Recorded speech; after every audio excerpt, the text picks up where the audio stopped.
Feng Shui is a practice with a long history in China. It incorporates the laws of the universe and allows people to pursue good fortune and avoid misfortune through the choices they make in their living and working and in relation to the surrounding environment. The original true essence of Feng Shui is to achieve harmony between humans and nature. However, over time, Feng Shui has come to be regarded as a superstition and puzzles many people, including some of our government officials. Professor Yuli Liu from the Department of Philosophy at the Party School of the Central Committee of CPC is going to lecture on the governing principles of ancient China from the perspective of traditional Chinese culture to dispel the myths of Feng Shui. Here, from Professor Liu's lecture series on the governing principles of ancient China, is the section titled Where to Find the Real Feng Shui. Professor Yuli Liu graduated with a bachelor's and master's degree in philosophy from Renmin University of China. She is currently a professor at the Department of Philosophy at the Party School of Central Committee of CPC and a mentor for doctoral students majoring in ethics. She is also a visiting professor at Tsinghua College, Sun Yat-sen University. Professor Yuli Liu has published many academic papers, received a PhD from the University of Hull, UK, and is a postdoctoral scholar at the National University of Singapore. She has been invited to give lectures and participate in workshop seminars in the UK, Italy, the USA, Canada, Australia, Japan, Singapore and Indonesia. In 2015, 2016 and 2017, she was invited to UNESCO headquarters in Paris to give talks based on the governing principles of ancient China. The central theme of her talks was the importance of the sage's education. In other words, learning from the wisdom of the past and also how to promote moral education. She has contributed greatly towards the dissemination of Oriental culture in the Western world. This video was edited by the Governing Principles of Ancient China translation team of the Pure Land Learning College Association and is based on the lectures by Professor Yuli Liu. Greetings, dear friends. Today I will share with you where to find the real Feng Shui. Of the many people interested in traditional Chinese culture, some of them like to seek advice on Feng Shui. For example, when moving to new offices, they seek advice on which direction the seats should face, or if certain objects should be placed in areas that may improve their luck. Although we may not entirely disagree, real Feng Shui is not about this. What is real Feng Shui about? Where can we find real Feng Shui and attain good luck? We can be inspired by a story in the Book of School Sayings of Confucius, compiled in the Governing Principles of Ancient China. It documents a question the king of Lu asked Confucius. The king asked, "Should I believe it is unlucky to have an eastern extension of the residence?" In other words, the king of Lu was concerned that the eastern-facing extension could lead to bad feng shui and bring him misfortune. How to answer the king? Confucius responded, "I have heard of 5 things that may bring misfortune. An eastern-facing extension is not one of them." What are the 5 things? Confucius continued, "Harming others to benefit oneself will bring misfortune to oneself. One who harms others for self-benefit will have created bitterness and hatred toward himself. As time passes, the victim will seize the opportunity to take revenge." So how can we say harming others benefits oneself? Harming others will never benefit oneself. Helping others is the best way to help oneself, because when we are always helping people, we will build better relationships. Furthermore, others would come to lend a helping hand when we are in trouble. Overall, while harming others will never benefit oneself, helping people always will.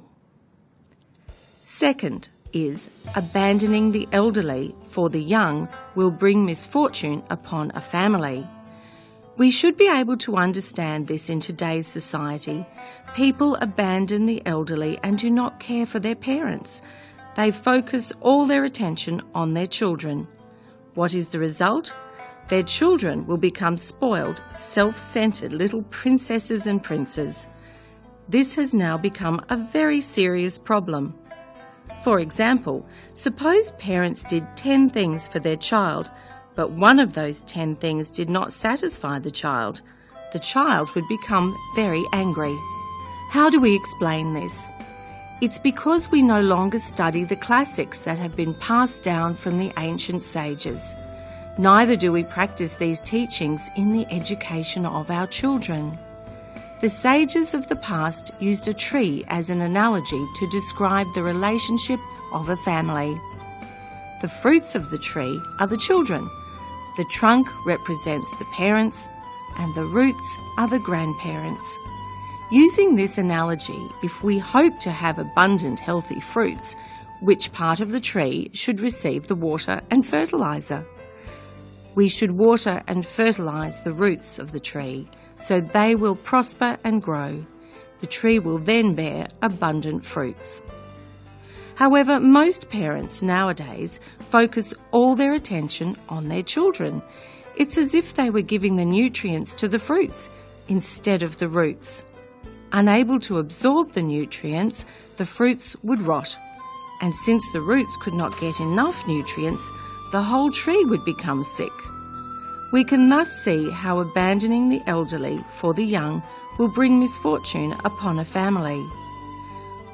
When parents spoil their children and turn them into little princesses or princes, they will be no one to carry on family traditions. Their family will be ruined, and this will be tragic for the family. Third is excluding virtuous officials and valuing dishonest ones will bring misfortune upon a country. This refers to virtuous people who have been disregarded or dismissed, while those in power are dishonest. As a result, the country will get into trouble. In the governing principles of ancient China, Mencius said, "A benevolent person ought to be entrusted to a position of leadership." Why?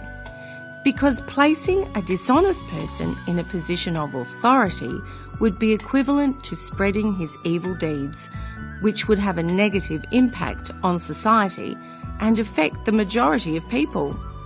Therefore, this would be unfortunate for the country. Fourth is when elderly do not teach and the young do not learn, the society will experience misfortune. Those who are elderly do not wish to pass on their experiences to the young. Why? Because young people are arrogant and look down on the elderly. They feel that the experiences of the elderly are outdated. Also, young people lack the humility to consult the elderly. This is very unfortunate for society. Are the values of our ancestors outdated and useless? Our misunderstandings of traditional culture continue to deepen. We continue to disregard the teachings of the ancient sages while we unforgivingly criticise them. What are the results?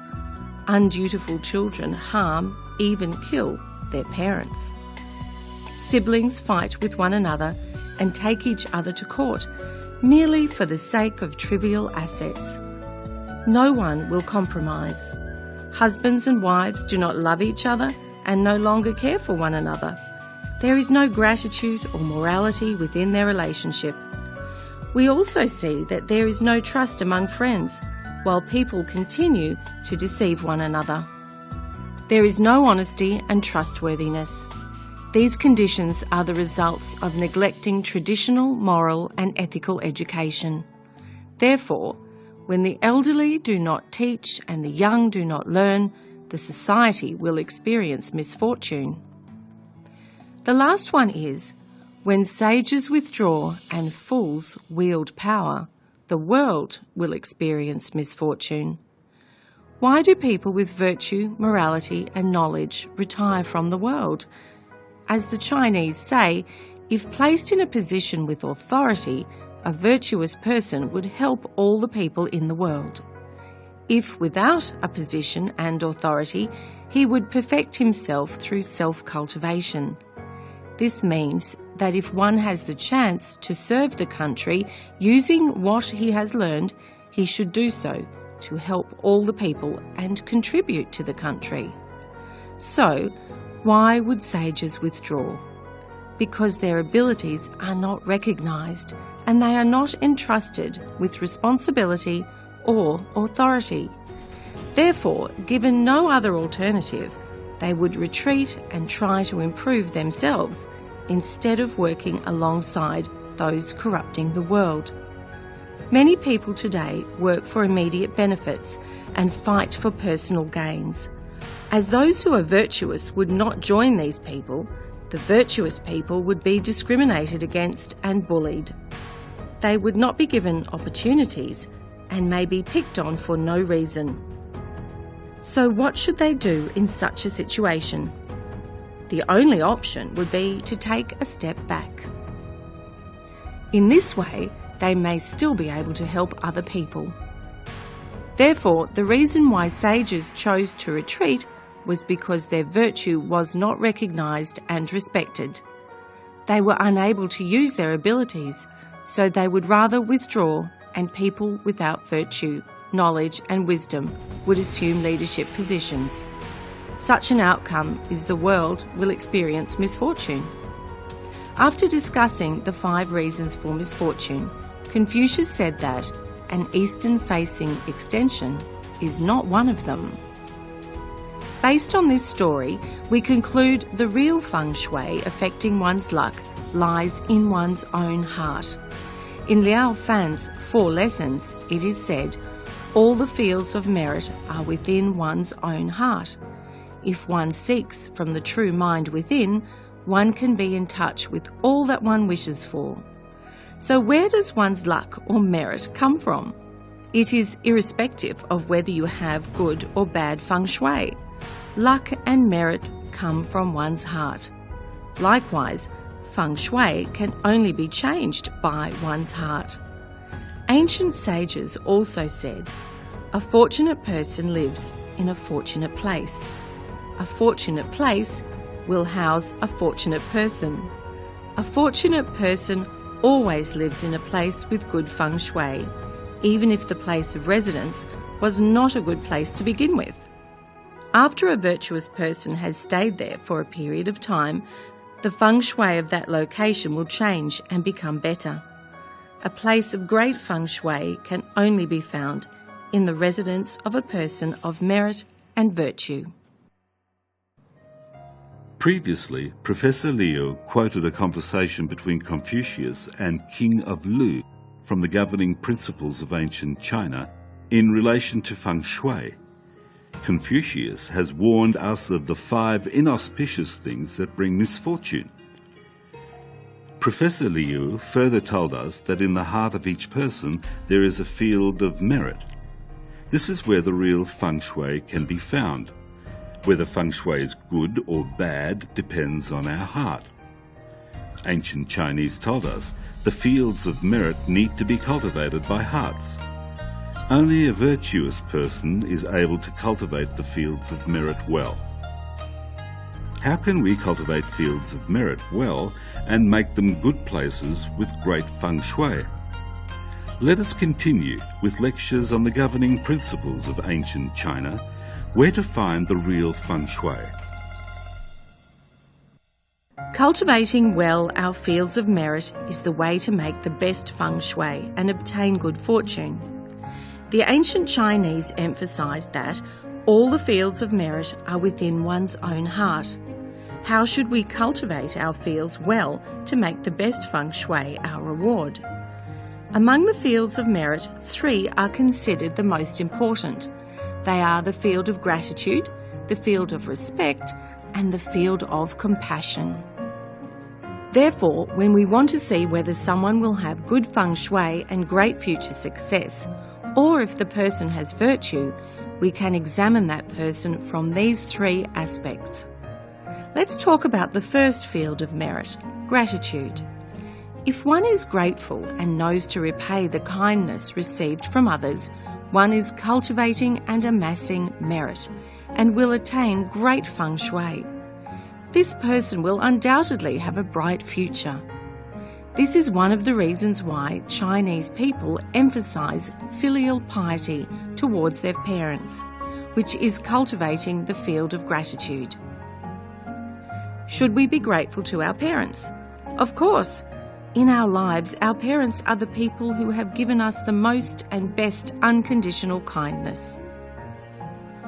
To cultivate one's attitude in filial piety is to enable one to be grateful and repay kindness to others. In the classics of filial piety, in the governing principles of ancient China, we read that those who don't love their parents yet love others are against virtue. Likewise, those who don't respect their parents yet respect others are against propriety. For example, if we are returning from a trip, we would usually bring souvenirs back home. Now, who would we think of when we are buying these gifts?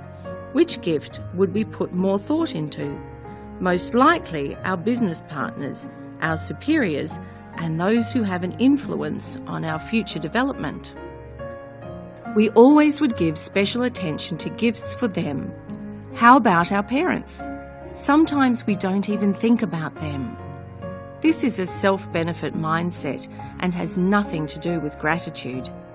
If someone can be of benefit to us, we may try our best to flatter him. When this person becomes harmful to us, then we may forget his kindness and do bad things to him. Were we so selfish and thankless when we were young? Let's look back at the time when we were in university. We were not polluted by society at that time. When we went home during the holidays, we'd buy gifts for our parents, our siblings, and even our high school teachers. This was normal behaviour. However, as we grew older, we had more selfish thoughts.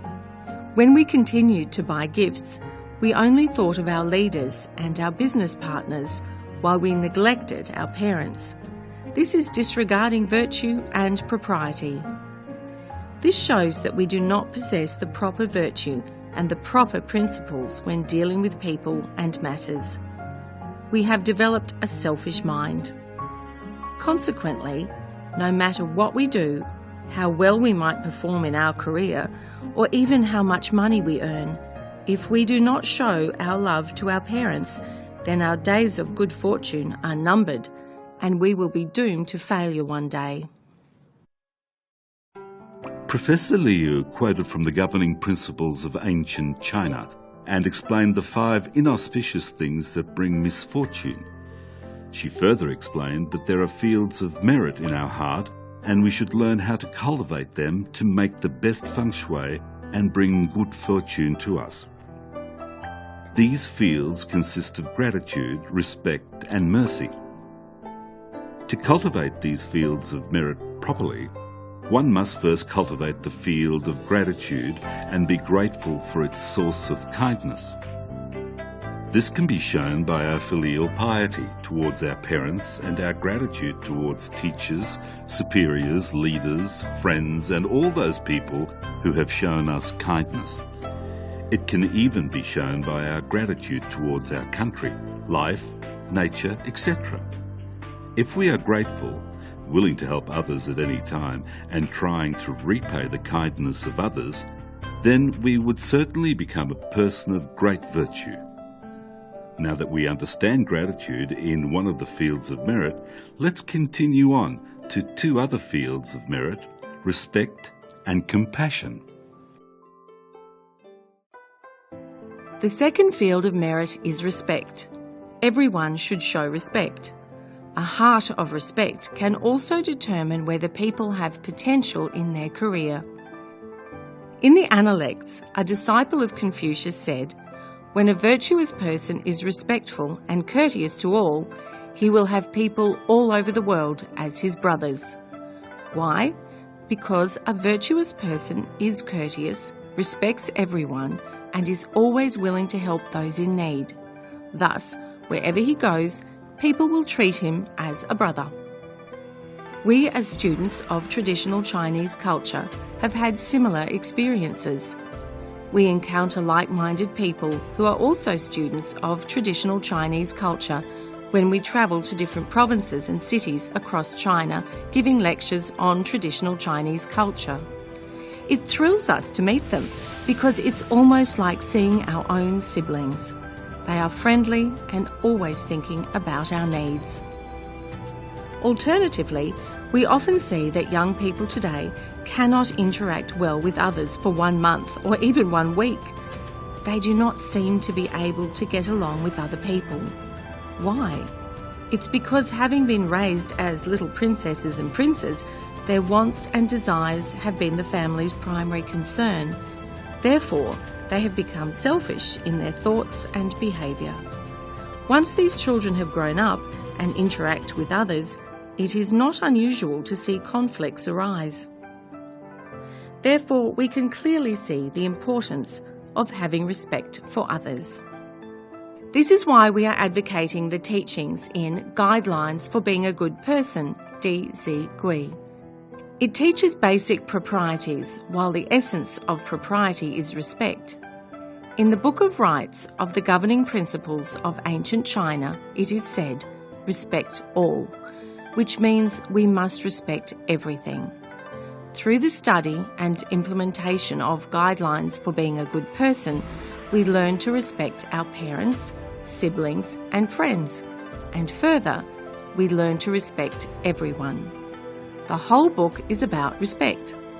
In the Analects, Confucius said, "If one has not learned the rules of propriety, one's character will never be established. Those who do not acknowledge the fundamental necessity for propriety will encounter all sorts of obstacles in their life. They will not be able to manage interpersonal relationships well. This is why we now see that when young people first go to work, they are unable to feel contentment in their job for even 1 month. Ultimately, they quit.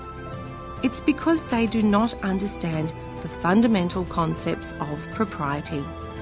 They do not practice the teachings of Guidelines for Being a Good Person. Therefore, we need to cultivate a heart of respect. Not only will this strengthen our virtue, it will also improve our ability and our attitude to interact with others. One of the best role models of propriety is Confucius. Throughout his life, he always practiced the 5 virtues of gentleness, kindness, respectfulness, thriftiness, and humility. His descendants have also continued to cultivate these virtues. Even today, the descendants of Confucius are still respected. Their cultivation has continued for 2,000 years and thrived for over 80 generations. When we interact with descendants of Confucius, we can see they possess qualities that are absent in others. This is something that has been passed down from within Confucius's family. Another good role model of propriety is Lao Tzu, the founder of Taoism. He observed the ways of heaven and earth and told us we must always have a kind and loving heart towards others. We should consider the needs of others and always be gentle and humble towards them.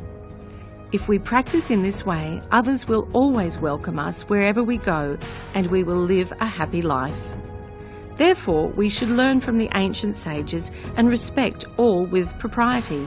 This is the second field of merit, respect. Let's look at the third field of merit, compassion. Compassion is the commiseration spoken of by Mencius. In the Governing Principles of Ancient China, Mencius said, "The feeling of commiseration is the beginning of benevolence. The heart of commiseration is empathy. To be empathetic is to acknowledge how others feel. This is an inherent nature we all have. For example, there are 2 children who are running around playing. One of the children stumbles, falls down and is about to cry, but the other child has already started to cry. That's because the second child felt the pain of the child who had fallen down. This is empathy, which is intrinsic to all human beings. It is something that is not taught. However, some teachers and parents teach children in the wrong way. They might say, "It was not you who fell, so why are you crying? Stop crying. It has nothing to do with you." Gradually, children who listen to such reasoning will lose their empathy towards others and feel they should not concern themselves with other people, that the pain of others has nothing to do with them. They will become increasingly detached from and indifferent to the feelings of others. Therefore, to possess a compassionate heart, we first need to satisfy two conditions. The first condition is to have empathy towards the pain and suffering of others. The second condition is to wish to help relieve that pain and suffering. When one has satisfied these two conditions, one will have achieved a compassionate heart. The field of respect is to respect others. The field of compassion is to have empathy towards others and to help them. Professor Liu quoted from the Analects and explained the wisdom of Confucius. If we can respect everyone we interact with, then they will show us the same respect. People will have respect and courtesy for us as we were brothers from all over the world. If we can have empathy towards the weak or those who are in adversity and offer a helping hand, then we can say we have a compassionate, benevolent heart. If one can cultivate well these three fields of merit, one will make great Feng Shui and lead a happy life. Are there such people in this world? Professor Liu says yes, both in China and abroad, in the past and the present. Let us continue with lectures on the governing principles of ancient China, where to find the real Feng Shui. Ms. Teresa Shui was a national treasure in Singapore. Using her as an example, we can learn about compassion and how it can help us to lead a happy life. When Teresa Shui was a young child, she saw her mother do something that influenced the rest of her life in terms of how she interacted with people and other matters. One day her mother had prepared a delicious meal, which the family was about to enjoy. Unexpectedly, there was a knock on the door. When her mother opened it, she saw a group of beggars standing there. They were pale, as if they had not eaten for several days. They had come to beg for some food. Without any hesitation, Teresa's mother immediately turned and brought out all the food for them to eat. Teresa was very curious, so standing behind her mother, she just watched them. She realised that there is great joy in helping others, especially after she saw the great joy on the faces of those beggars who had not eaten for days, as well as the satisfaction and happiness after they had finished eating. After that, she decided to dedicate her life to helping others and making them happy. Later, she went to Paraguay in South America to work as a volunteer in a very poor village. She did not ask for anything in return, but only wanted to help by providing the people with education and health care. Even today, if you were to visit that village in Paraguay and mention her name, many people would still remember her, speak of her, and say they miss her. Years later, her mother called her and said, "If helping people is what you want to do, you can do it anywhere. I am old and need your help." Teresa, upon hearing this, realised what her mother meant and immediately returned to Singapore to look after her. Her mother lived until she was over 100 years old. This example brings to mind the Chinese saying that families with the accumulation of merits will have lasting blessings. Teresa began establishing nursing homes after returning to Singapore, but she later withdrew and had other people manage these homes. She continued to help elderly people in their 80s and 90s. She treated them as if they were her siblings, which made them feel very comfortable and happy. To put yourself in the shoes of others is the most precious virtue in the world.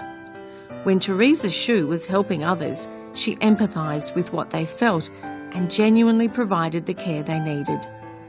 In her book, The Secret to Happiness from a 106-year-old, someone asked her what the secret to her longevity was. She replied that she was happiest when seeing the smiles of happiness on the faces of those whom she had helped. Their smiles were infectious because they made her happy and worry-free all the time. What can we learn from Teresa's experiences?